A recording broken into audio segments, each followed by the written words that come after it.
I'm seeing sort of this integration between the world of CMS and ECM, right? Enterprise content management looks at managing a full set of documents for an entire enterprise, and it's a bigger area, but it does a lot of what CMS does. CMS as a content management system is nowhere near enterprise content management, right? And document management.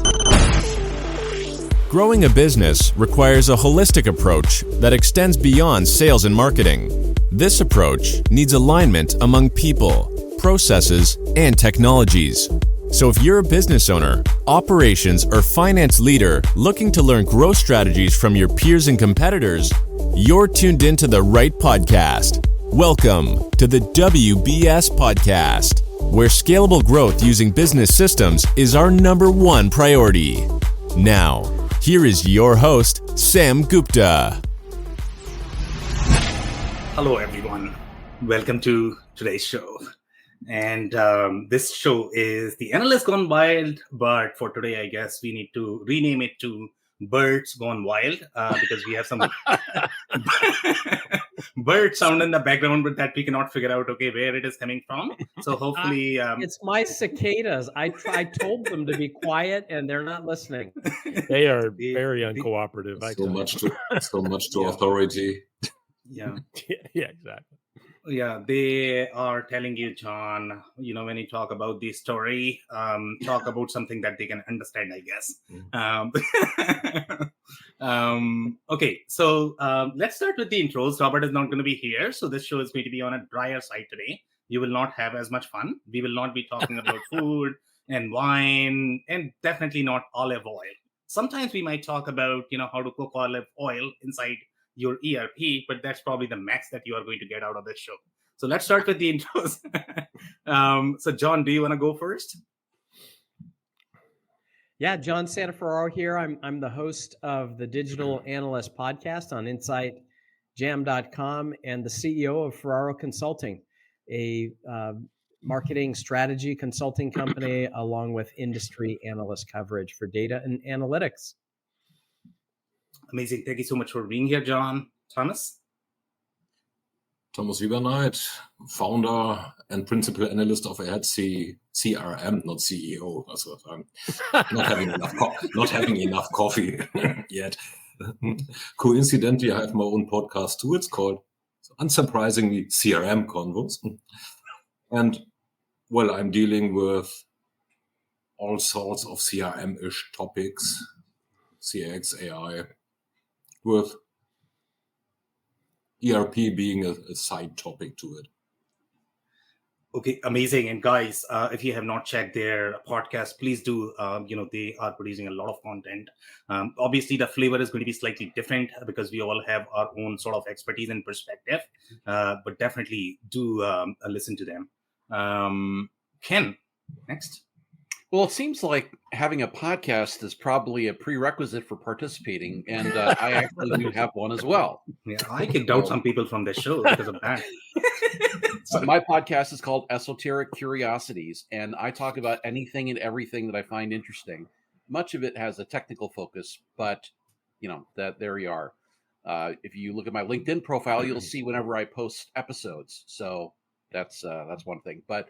I am a lead advisor here at Pretty Simple Group, and I focus on CIO and infrastructure and operations coverage. Michael?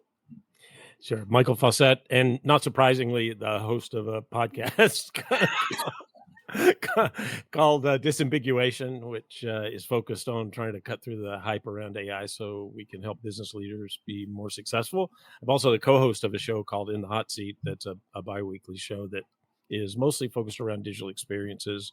And I'm the founder and CEO of Arion Research. We do advisory and consulting, particularly around the intersection of CX and AI, but I also do some work in ERP as well.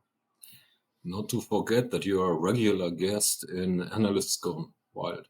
And I am, most importantly, I'm a regular guest in Analysts Gone Wild. That's right. and often I'm the substitute for Thomas. That's true. Yeah. Although my beard is lacking. It is It is. We're doing about the same on the other one, though. Yeah. Sam seems to be the ad man out here, so come on, get with the program. Yeah, know I we're gonna probably have need to- to shave. This Yeah. is in my family. I mean, we have black hair until we turn maybe 80, 90. We don't Wow. age. You're the odd We one don't out. age. We don't age in You're our the odd family. one out.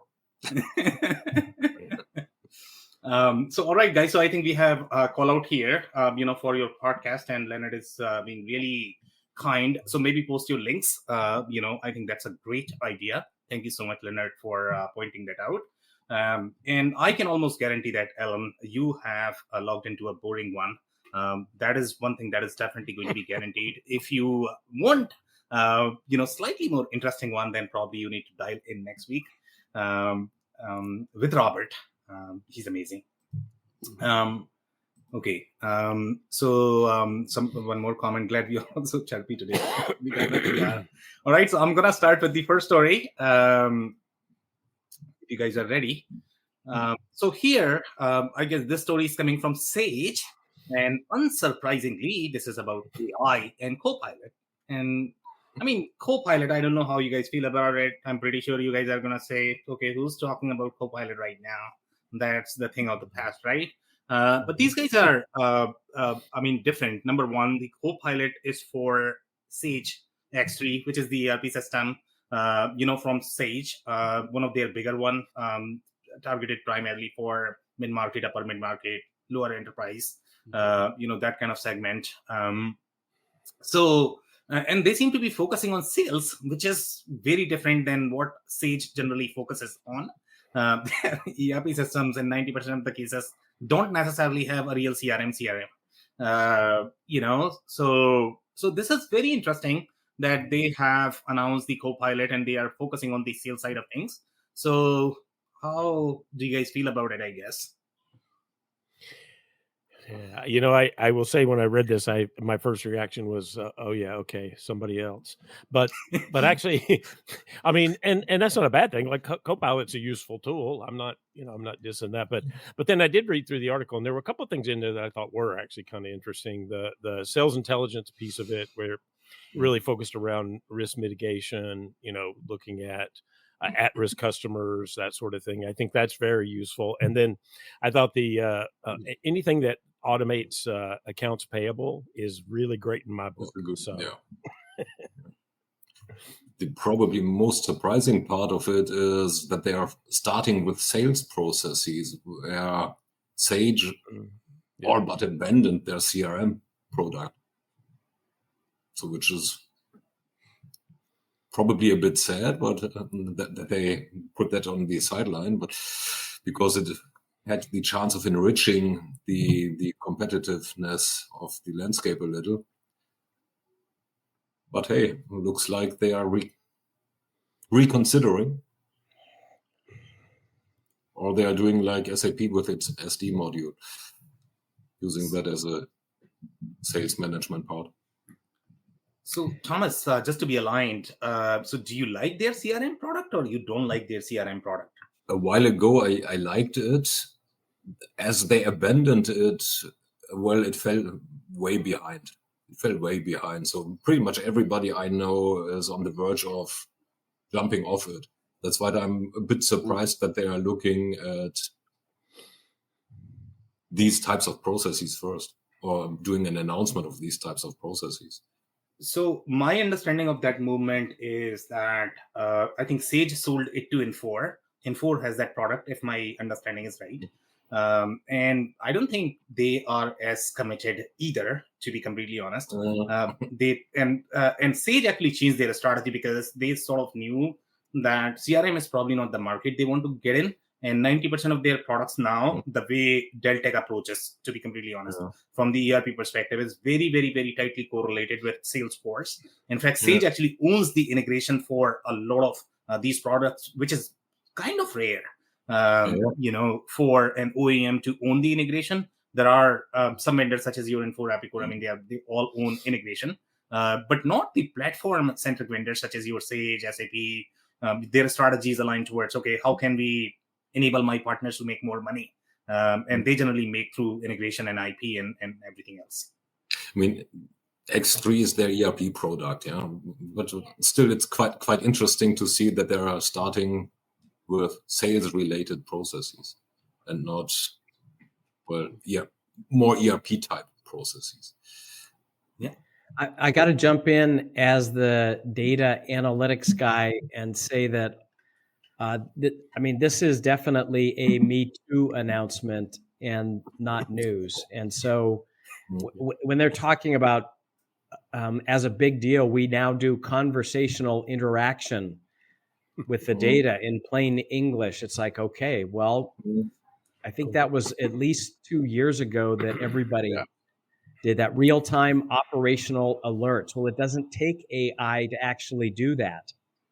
And again, in sales platforms, especially where they're trying to make this announcement, okay, let's go back 10 years.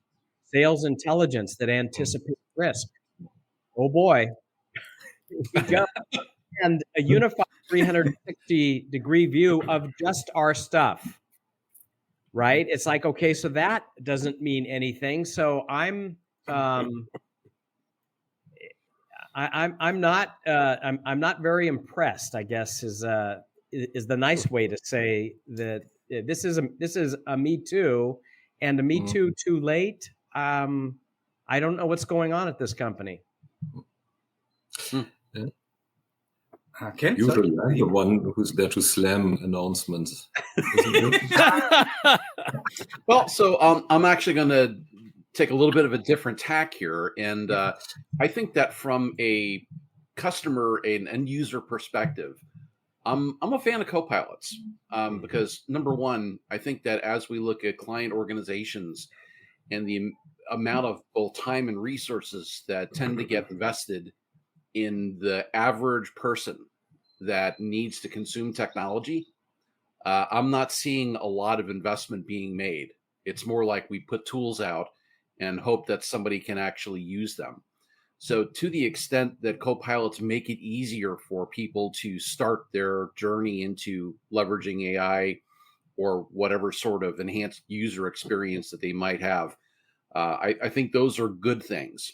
And even if this is not necessarily bleeding edge, if it is giving people an advantage and helping them start making a transition with whatever older technology they're currently using, I'm for it. Yeah, one caveat there.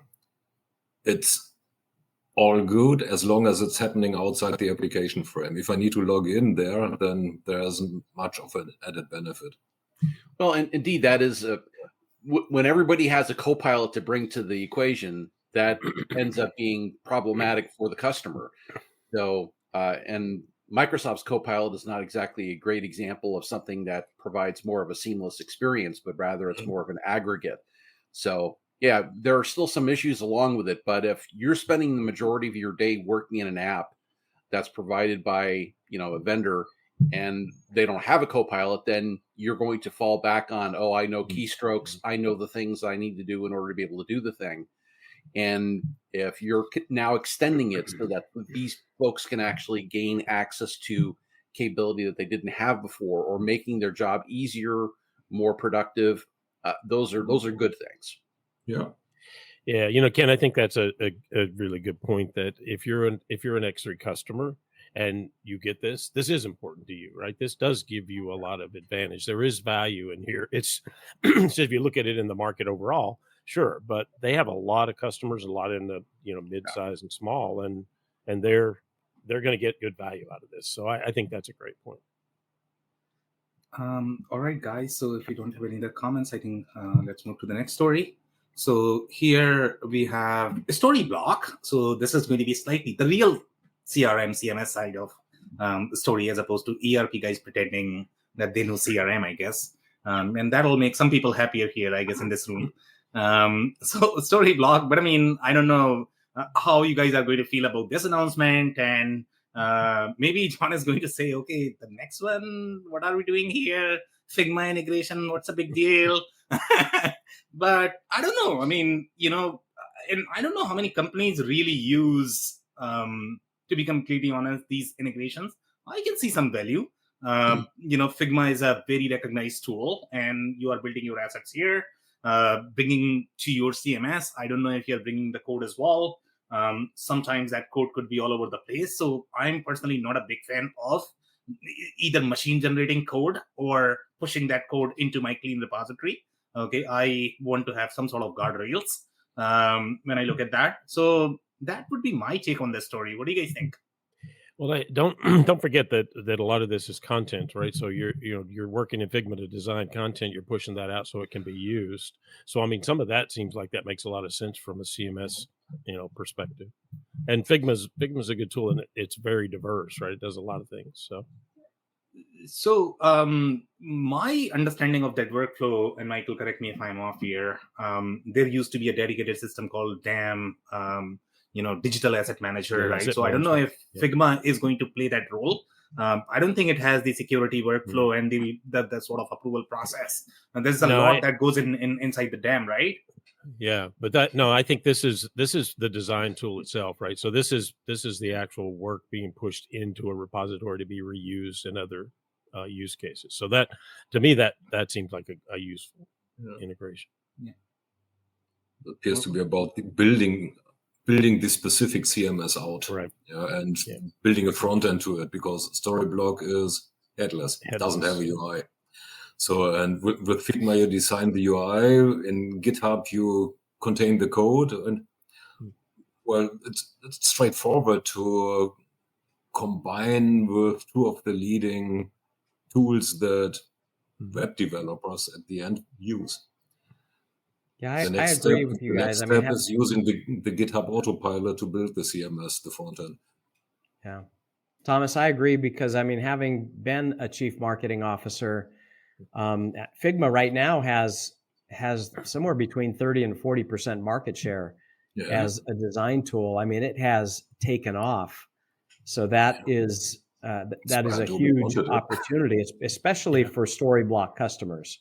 Yeah. And Ken, I appreciate your point that I'm oftentimes looking at an announcement from an industry perspective, and how is there anything new about that when there's not? But for the customer base of that vendor, yes, this is new, and it helps them create more value, work faster. So I think this is a really positive step forward. I don't know enough. Maybe you guys know about this. Has everybody done this with Figma? I don't follow this particular area, content management, that much, but it seems like something you have to do if you're a CMS platform. Things have been moving that way. They just had a conference, a user conference, like a month ago, I guess, or something. And they made a lot of announcements around that, a lot of partner announcements, a lot of integration. So, it seems logical to me, and you're right, they have huge market share. So that them and as Leonard points out in the comments, Canva's also catching up, but they're both very popular design tools right now. And if you want to design something and don't want to shell out the bugs for Adobe, then Figma is a very good way. To look at.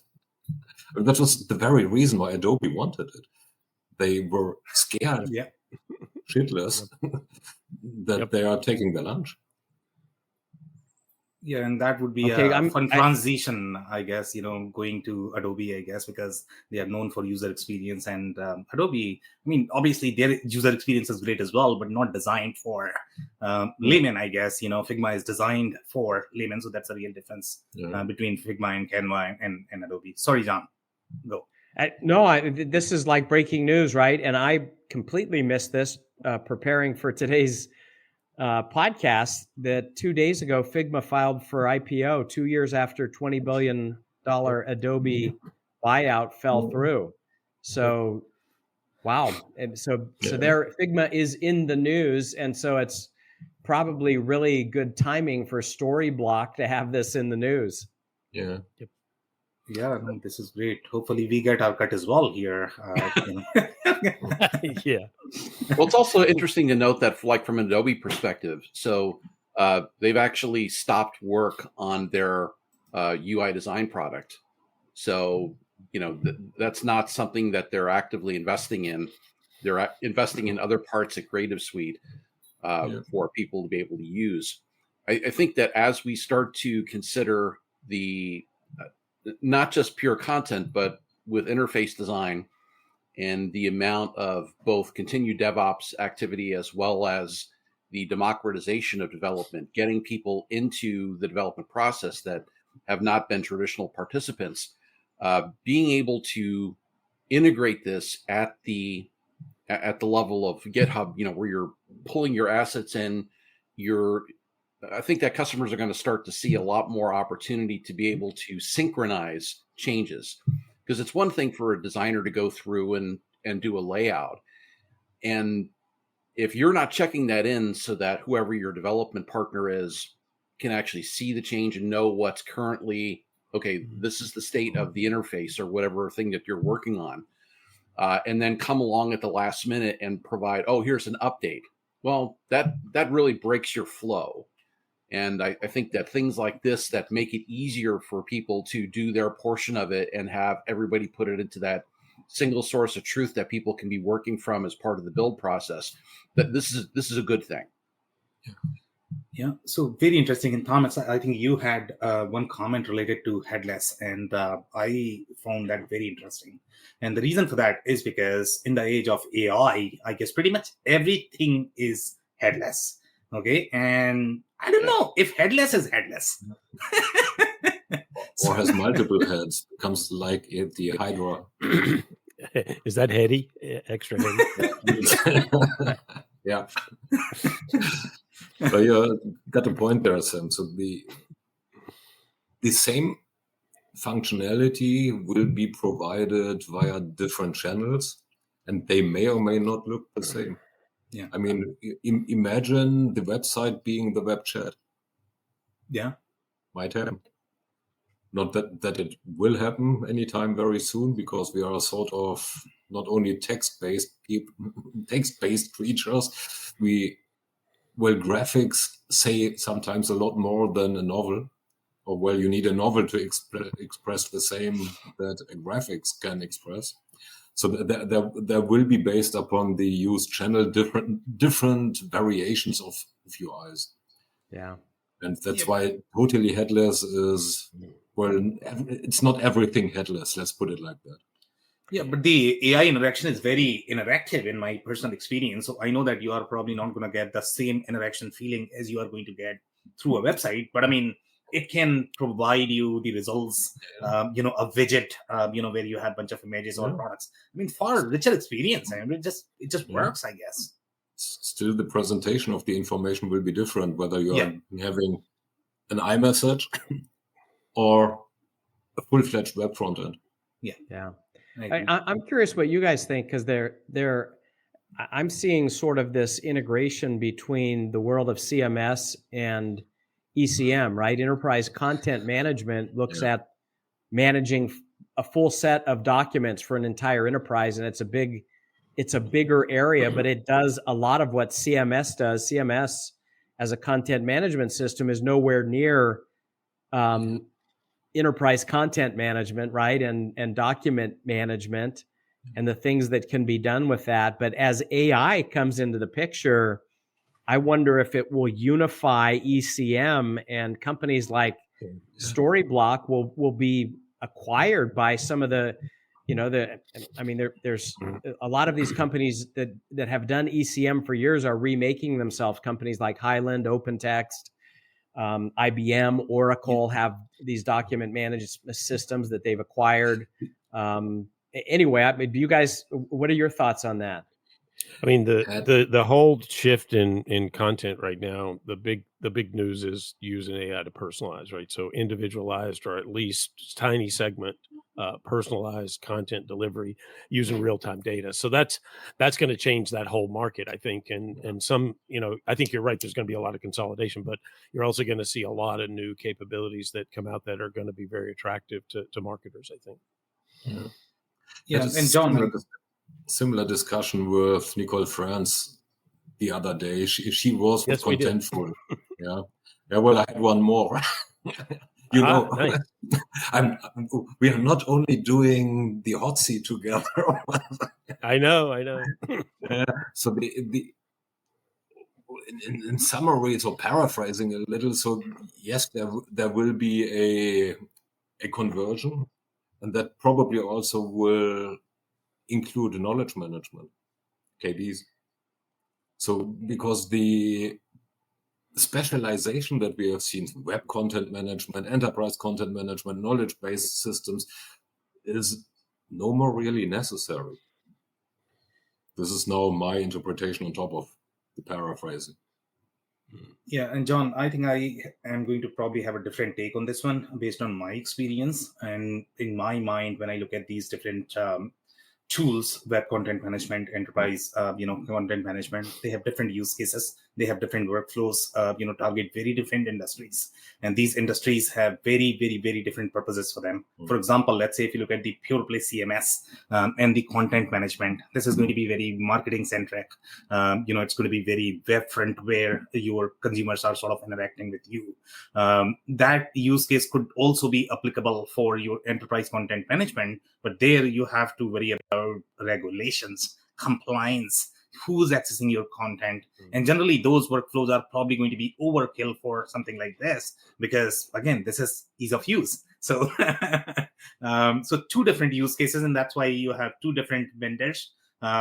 You have some consolidation there, but for the most part, the web content management and the enterprise content management, these are two different categories.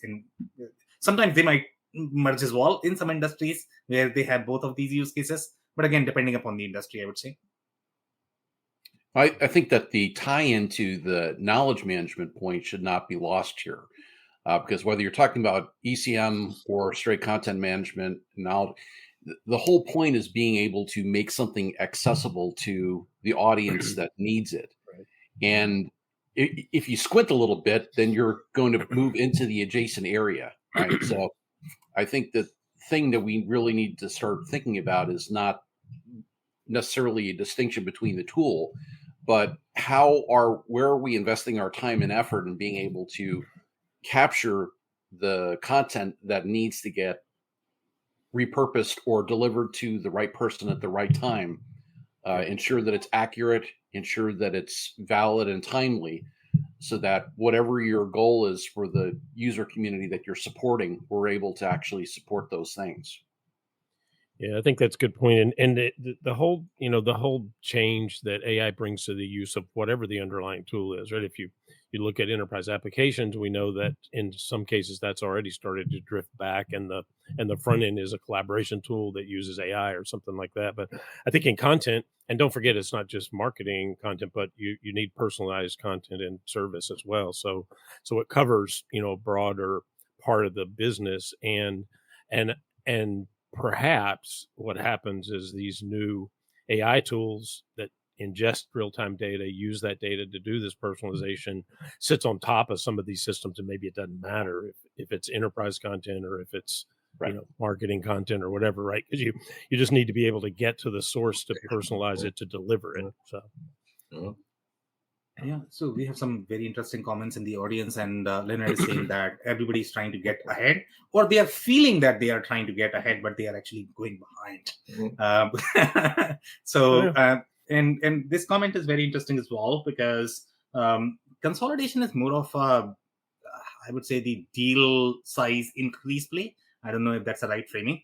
But everybody's trying to increase the deal size, and that's why they are incentivized to consolidate these platforms. But one thing that they miss is the more you are going to consolidate, the thicker your deal is going to be, much harder to penetrate. So you don't necessarily get ahead, is the point that I'm trying to make. I don't know if you guys have anything else on that. I mean, I think of it as not consolidation anymore. That in a lot of ways to me is legacy. It's really the unification of things where that makes sense.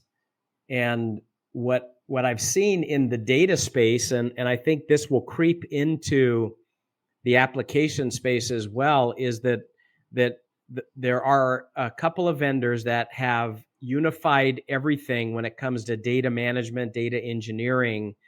And then because it's cloud-based, you basically pay for what you use. So it's all available, and you grow based on what matters most to your business. even though you have what used to be considered a gigantic monolithic platform, you only use what you need and pay for what you use. And that model is an opportunity, because remember, the more unified the application platform and the data platform, the more capabilities that you have to run AI on top of that or within that, without having to consolidate everything just to get to be able to use the AI. So I think there is a trend towards unification that is valuable for the industry. Yeah. I just thought Leonard was making a joke about headless, but that's just me. Well, and to build on John's point, I think that as we start thinking about yes, there is some economy of scale in bringing components together, and there is some value in actually getting customer bases together because of natural adjacencies that the vendors are looking for.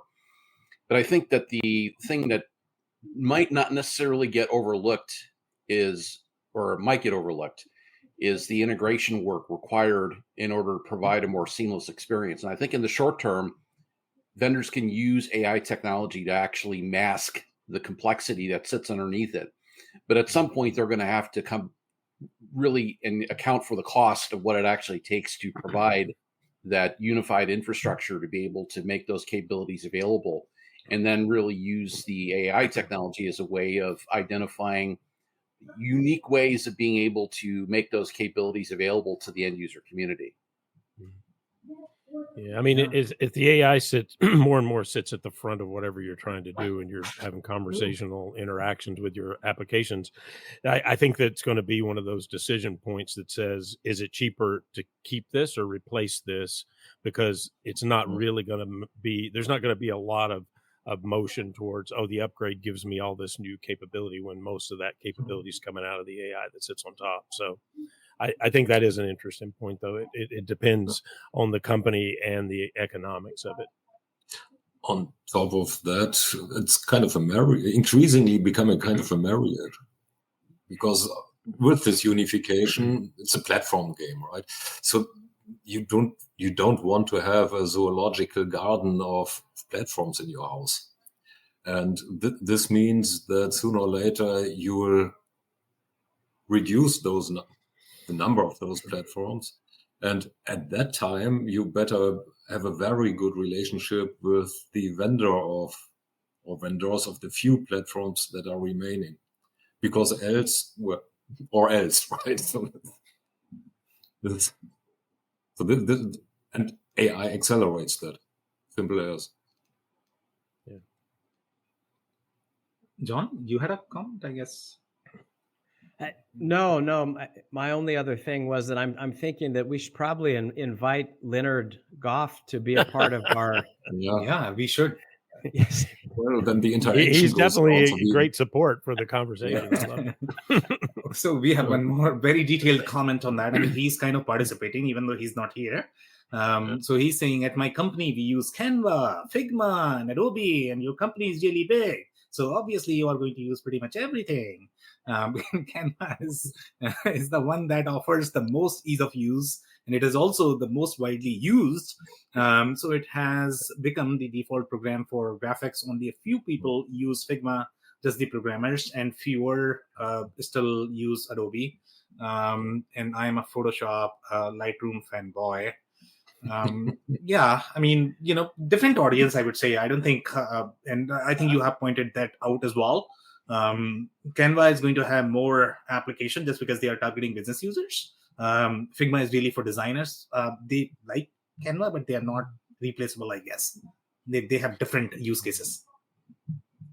Well, they've started to move towards that, though. So Figma is expanding their footprint out to compete with Canva and compete with Adobe. But I think this is not an uncommon story, right? Figma for UIs, Photoshop.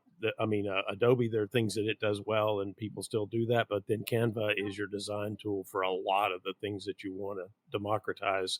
Honestly, I use Canva. I think it's great. It simplifies an awful lot of design work that I probably would have had to pay somebody for in the past. So yeah. Yeah, great points, guys. So let's keep moving, I guess, on the next story. Okay, what's going on here? Okay, I need to remove the comment. All right, so let's go to the next story. Okay, so next story is slightly different, I guess. Here we have Workday, which is, I don't know whether you guys are going to relate this with ERP or ACM, however you want to position. But this story is very interesting because these guys are, launching the agent partner network. And I think we have heard these stories from many companies. Yes. And if you are not on this bus, I think you are definitely behind. The way I see this as, to be completely honest, I think it's almost going to be a marketplace or the app ecosystem. The agent partner network is going to have very similar feel, very similar, line of attack, I guess, from the market penetration perspective. So obviously, the majority of the SaaS companies and the platform-centric companies are probably going to do this. I don't know about the best of breed, not best of breed. What is that? The purpose-built vendors, I guess, they are probably not going to do as much because of the strategy alignment, I guess. So that would be my take on this. Michael. I mean, it's a little me too. I mean, but it's not a bad thing, right? I mean, Agent Exchange was announced a few months ago, and that's a marketplace for agents. You see a lot, Zoho and others that'll have these different agent ecosystems. I think the point, if you start to think about that like a digital workforce, then it just makes sense that there has to be a place where you could either build it or you could just go get it and hire it per se.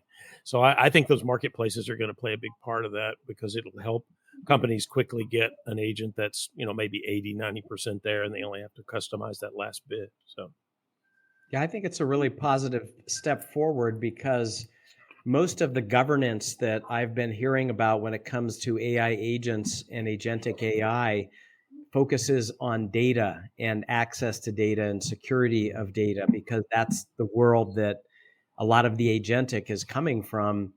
But in reality, an AI agent operates like a human, and somebody's got to be responsible for what that agent does, like they're responsible for a human within their organization. So it's an element of agentic AI governance that has to happen. And where better for that to come from than companies like Workday that are used to managing human workforces? Because there will be very similar kinds of controls put in place, the same way you restrict what an employee has access to, what an employee can do, what they have authority to do financially, in all those ways. All of that has to go back and apply to the agents.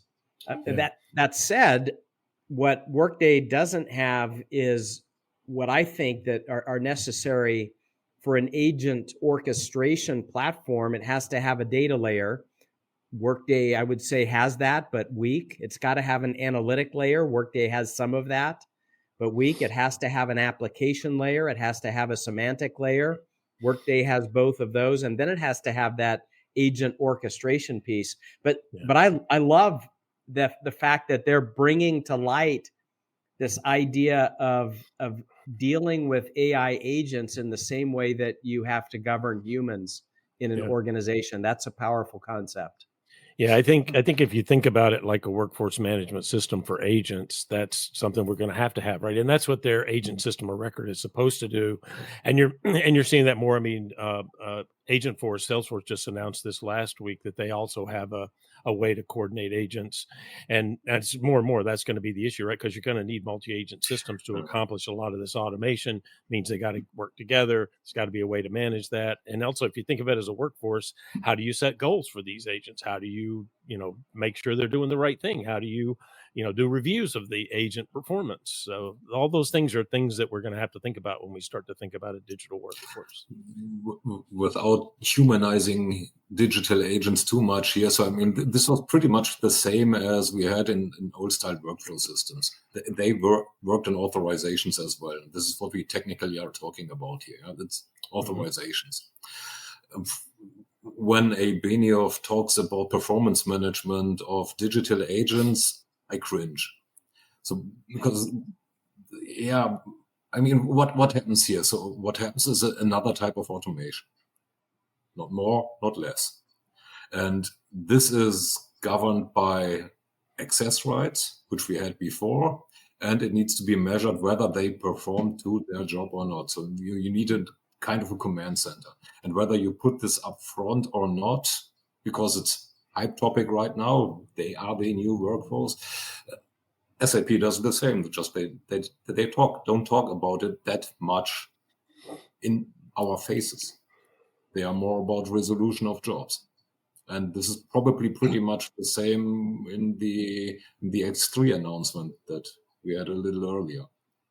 So this to me is hype. Basically, it's the same old wine in a new bottle. So, and probably John, a bit more powerful than old-style rule-based automation.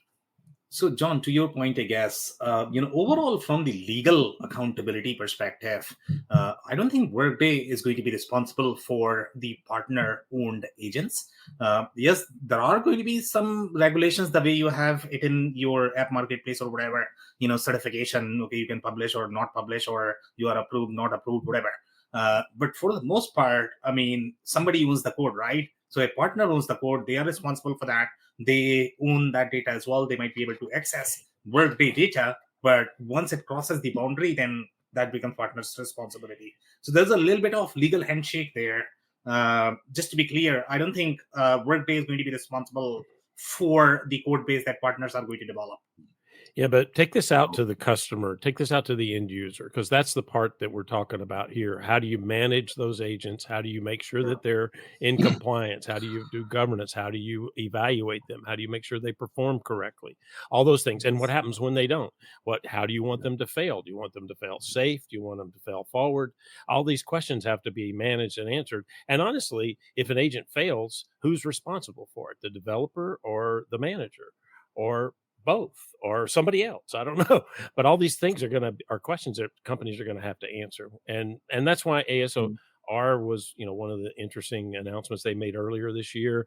That's why, Agentforce just added, similar capability to manage agents. And you're going to see that, digital workforce management type solution more and more.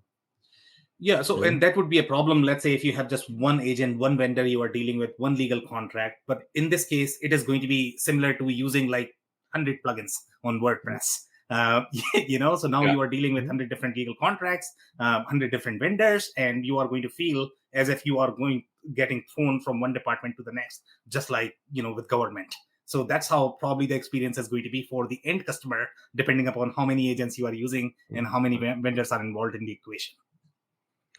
Sam, I want to respond because I think that with an agent system of record and the way that they're describing it anyway, they certainly have the potential to be able to at least monitor and govern. I mean, legal responsibility is very different than monitoring, governing, and they have to be able to do that as with their HR system, like you would a person.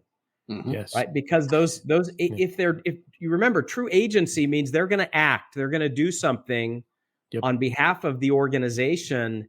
And it's the same with contractors. When a company contracts with somebody, there's some, they don't take legal responsibility, but when that person begins to act as an agent for the company in certain ways, they have to figure out how to govern, restrict it. I think that agent system of record they have to figure out how to govern those agents. Yeah, absolutely agree. Yeah. The thing I find that's interesting about this is that from a purely mechanical perspective, I think that this offers Workday the opportunity to provide more capability without necessarily having to divert organic resources to actually building that as part of Workday proper. They can count on their partners to do that. And I think that there's enough digital UI friction inside of the product itself that if it can actually help them use some of those resources to address some of the core issues around usability, I think that would be a really great thing. So maybe they can actually advance both of these initiatives at the same time. Yeah, so sounds like, John, you have a lot of support in the room. I mean, nobody has ever agreed with me, I guess. Using You seem to have some agreement here. Wait, actually, Sam, I agree with that statement. Yeah, just wanted to say the same. Until now, My answer, Sam, is just it depends. Yeah, exactly. Okay, so we have one more comment here. They need to keep tight control of third-party agents or those built by them. Yeah, that's going to be a gatekeeping process. It would be a PR nightmare. PR, obviously, that's probably going to be the next. Once you have the nightmare. yeah, it's Or probably not only a PR the thing nightmare. Yeah, but the thing is, like, we're thinking about this like just a software program, and that's not how you have to think about this. Yeah. A digital agent is an employee that does action for your company, and it's the same thing. If you had an employee that went rogue and did something wrong, where's the legal responsibility? Now, I'm not saying that there might not be some eventual responsibility to the original person that wrote the code, but that's a long chain, and there's a lot of other things we have to think about. It's much more complex than I'm just deploying another accounts payable system. Yeah. But it's then as simple as deploying another set of automations. It's pretty much the same. If the automation acts on your behalf too, this is an automation. The automation goes haywire, then first of all, the company that uses this automation, deploys this automation, is on the line. And they have a responsibility and a legal accountability to whoever they did that to. Then there's the other accountability to the vendor, from which I bought this piece of software. So these are two different things. The outcome is pretty much the same. So, and the concepts are pretty much the same. So I'm so far pretty opposing the notion that these things are humans. I don't agree, Thomas. I think that's a mistake. If a company doesn't think about it in that more complex way and approach it from that perspective, I think they will get themselves in trouble, because it's absolutely not the same as just deploying another software system, and it's beyond automation, because again, you're talking about something that could have agency and actually do things for you with your customer, and you'd be getting that information after the fact. So it's very complex, and it is something that we're going to have to deal with as more and more of these are deployed. And remember, a lot of times this is going to be a platform that the end user bought, that then their own people develop these agents out of that platform and deploy them. So it's not as simple as, oh, that's bad code. It might be bad code, but is that the problem? Or was it an agent-to-agent interaction that caused the problem, or an agent-to-human interaction that caused the problem? This is much more complex than we have dealt with in the past with just software. The analysis is more complex, yes. And the liability is much more complex too. Yeah. The liability is pretty much the same. I don't agree. Depending on the use case, but that will be a de-hyping of the discussion. Yeah, we need to have another show just for that, I guess, discussion. Probably. And then Mike and I can use the gloves. Pull them off. Pull them off, that's it. Yeah, that'll be a real analyst gone wild. Analyst gone crazy. Maybe we have to change the words. We might do it like Zuck and Musk. Yeah, exactly. Yeah. Call it off at the last moment. Right, guys. So we can probably cover one or two more stories. I don't know. Probably just one. Okay, so this is very interesting as well. This is coming from marketing world, advertising for the most part. So AI advertising, and I don't know, I mean, how this world is going to change, to be completely honest. My impression would be that this is probably going to experience substantial changes too. I don't think we have seen a real substantive announcements or the arguments or the offerings where customers are seeing real impact so far. But right now, I mean, nobody's investing in advertising, I guess, in this economy. So that could be the reason why that's not happening. So they are saying AI-powered B2B advertising solution. And I mean, I don't have a lot of meat here. So it's saying identifies and prioritizes your ideal customer accounts. I mean, in my mind, I would see a lot more value if the targeting and the conversion is going to be far more precise, which is the challenge, especially in the B2B space. Talking about our own business, I mean, ads never work, like literally never work. And you don't even know why they are not working. So,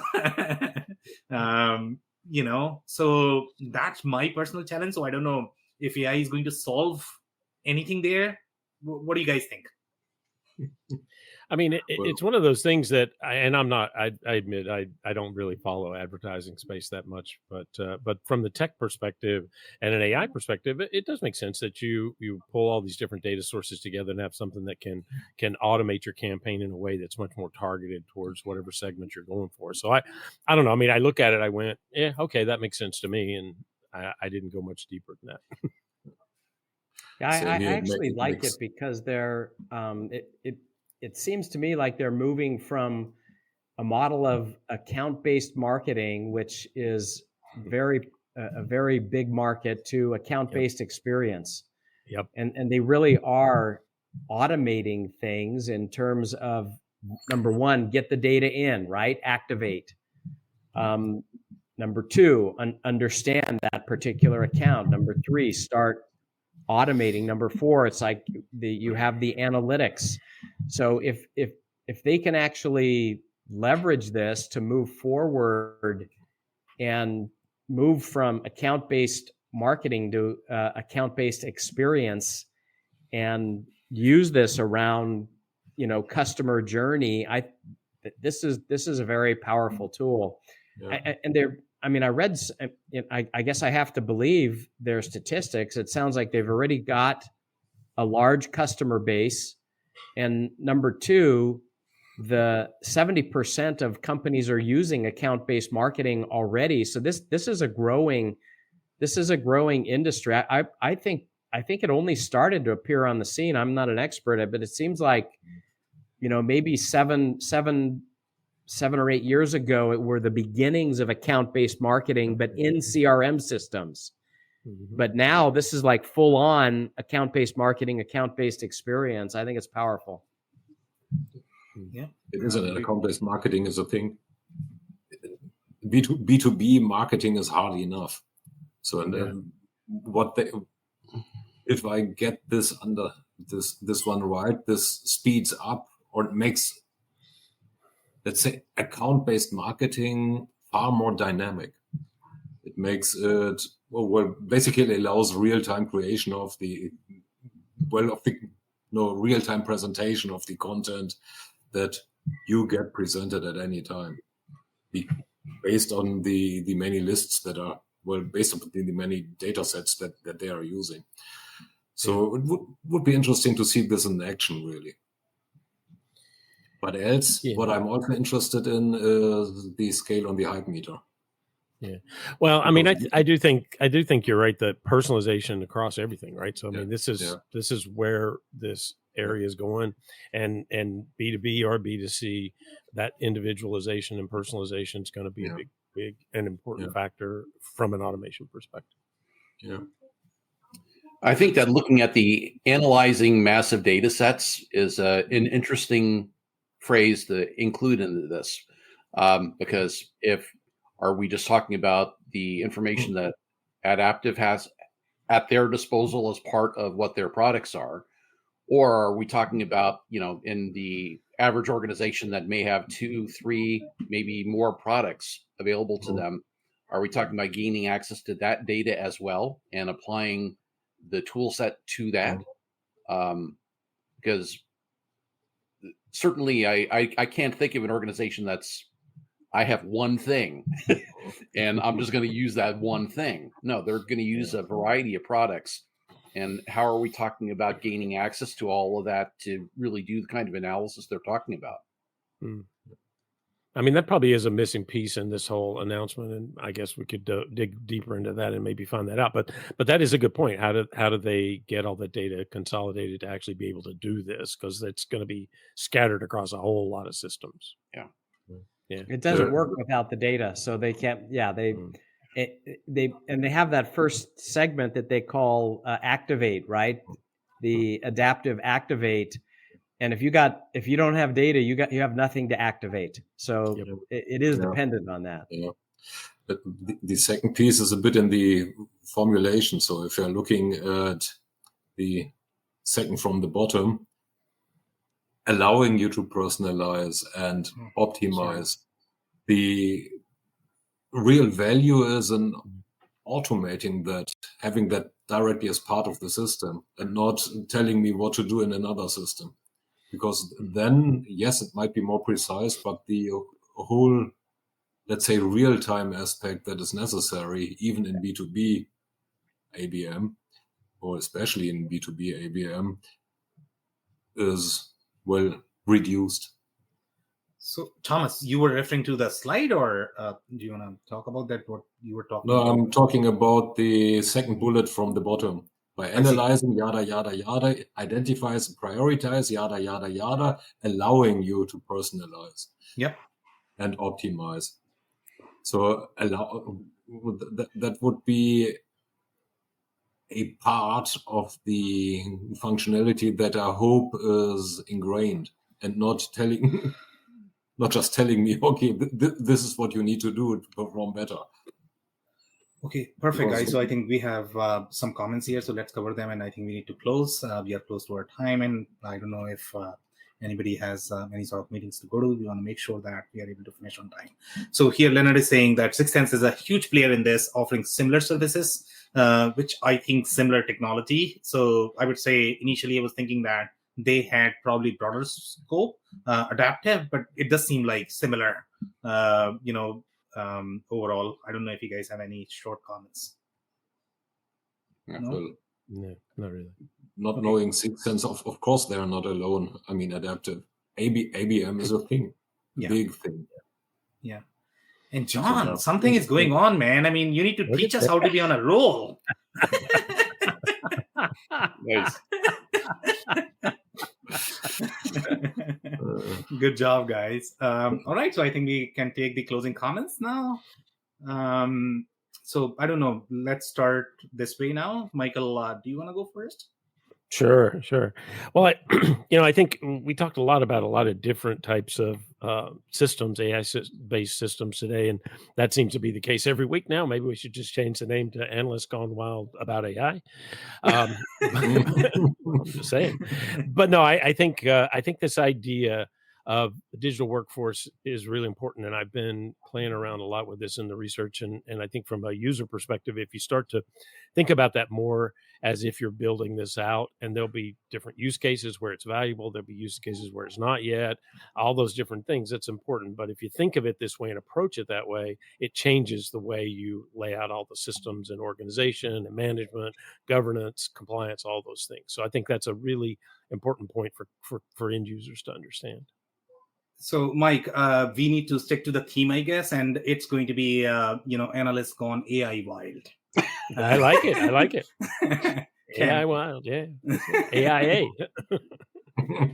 So the one thing I would like people to think about, and basically just take a little morning coffee time.